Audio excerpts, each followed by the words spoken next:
Hey, Shabbat Shalom, everyone. Thank you guys so much for joining us on this Sabbath Bible study.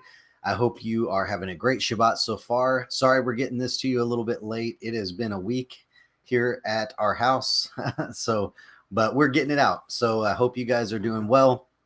And today we get to talk about, I titled this Sabbath Bible study, Was Jesus a Righteous Judge? Okay. Was Jesus a righteous judge? This is maybe for you, you just think, well, of course he was. That's a ridiculous question. But there are some claims against him. So we're going to look at one of them today. Obviously, we can't look at all of them in one of these little Sabbath Bible studies. But this is the portion. And from this portion this week, we see something that takes place in the ministry of Jesus that calls into question whether or not he is actually a righteous judge with some people. So we're going to look at that, or whether he broke Torah, right, or broke the law, which some people would like to say that he did. And we're going to look at these things. We're going to talk a little bit about this. The Torah portion this week talks about Judges Shoftim, which is judges, and it is talking about the infrastructure that is being set in place by Yahweh as they're getting ready to go into the land. So this is the judicial system that he is setting in place. Even before they're a nation, even before they have a country, even before they have a land, he is setting in place his law. That's very important for us to understand, because sometimes we don't get why he does things the way he does. I certainly don't.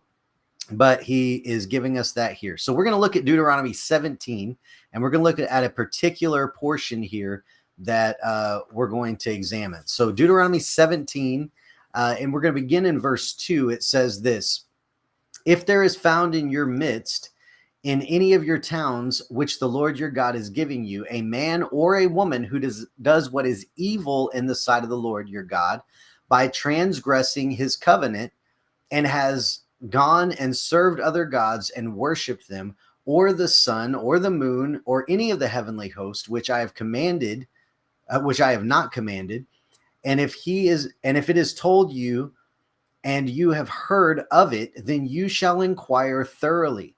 Behold, if it is true, and the thing certain that this detestable thing has been done in Israel. Sorry, next slide here. Verse 5, then you shall bring out that man or woman who has done this evil deed at your gates, that is the man or the woman, and you shall stone them to death. And on the evidence of 2 witnesses or 3 witnesses, he who is to die shall be put to death. He shall not be put to death on the evidence of 1 witness.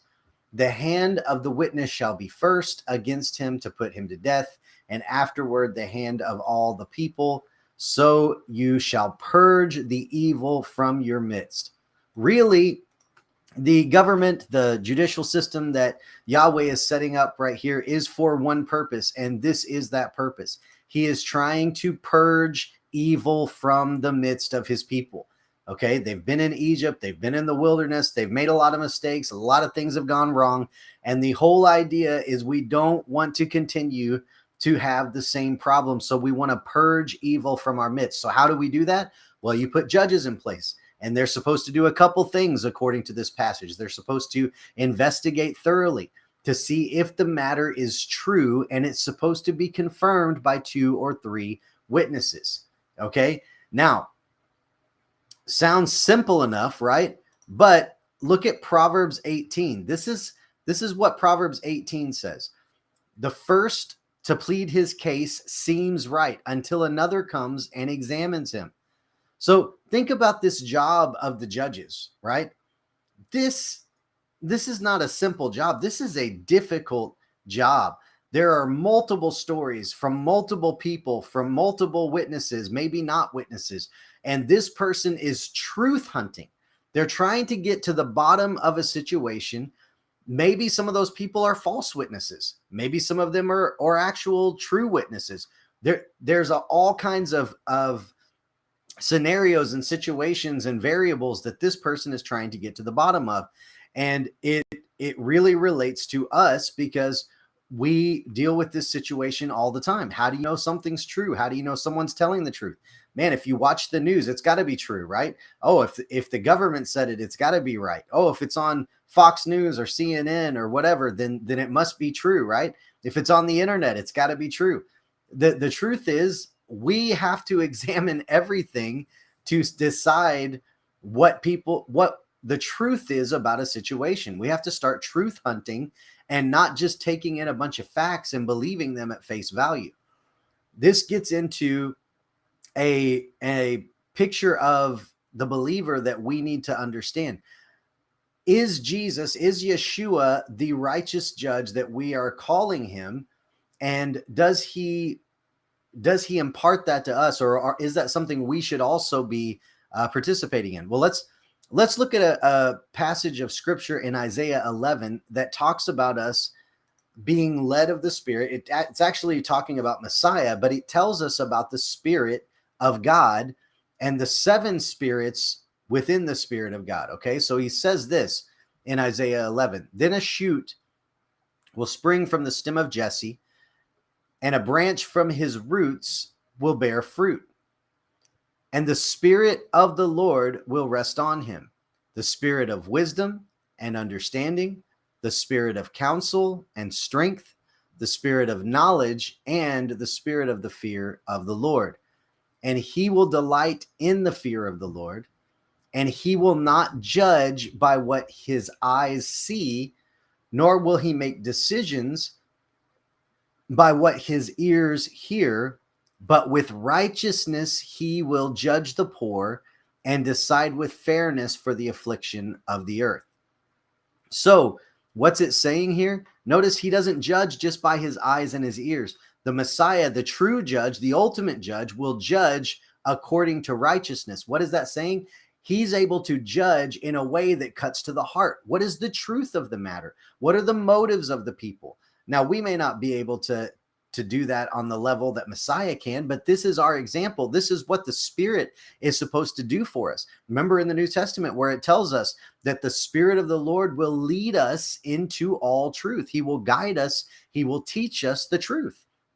This is what it's talking about, right? For us to be able to judge between what is true and what is not true, right? This is the point.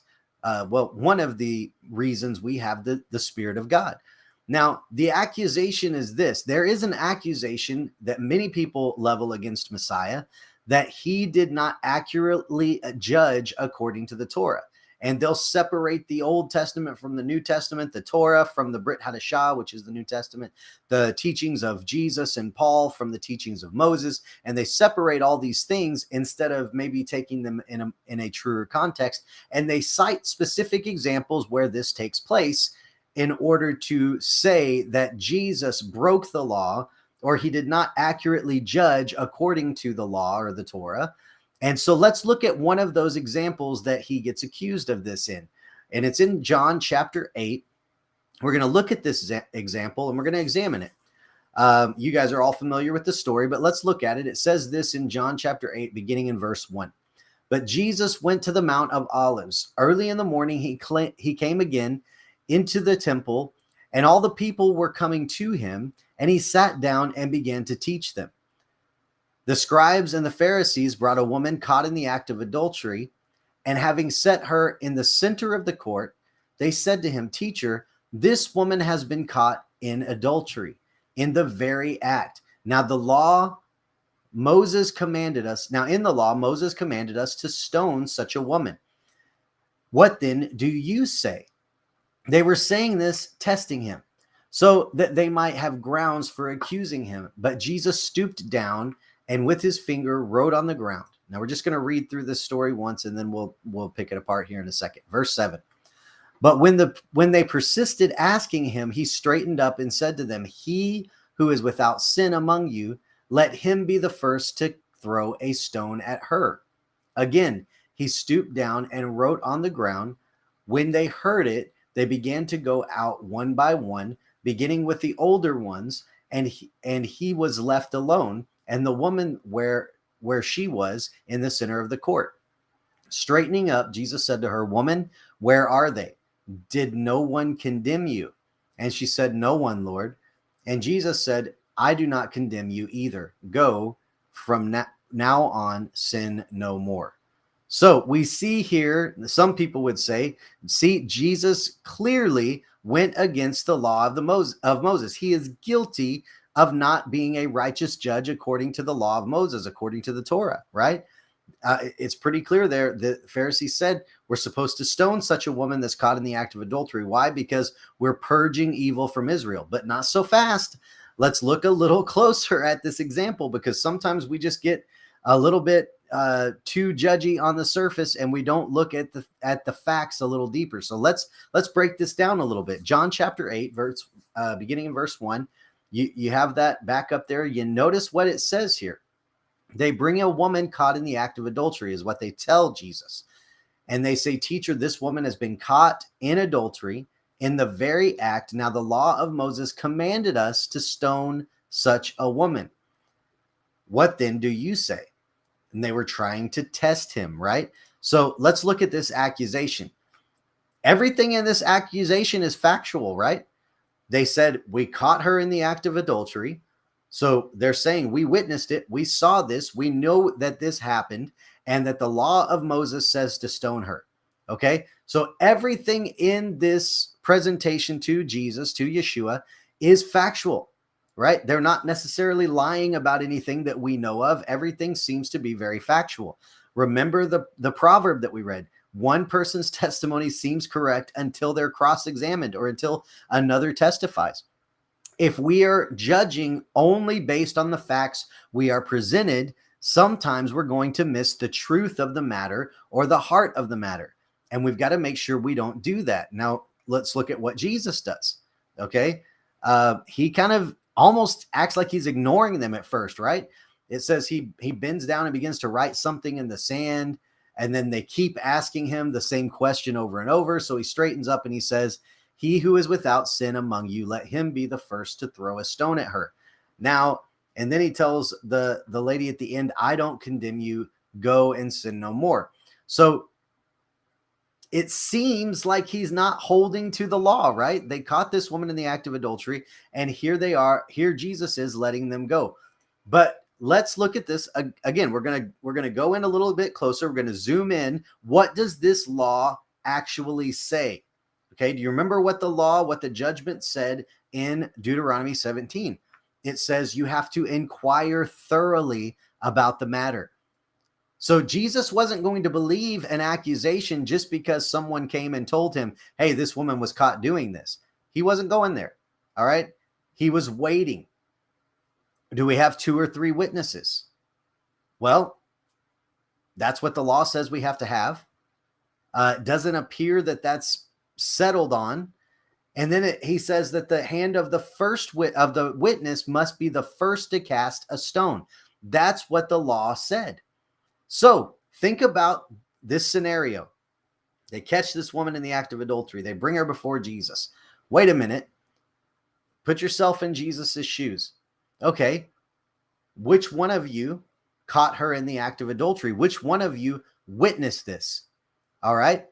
So if someone witnessed this, they should be the first to cast the stone, correct?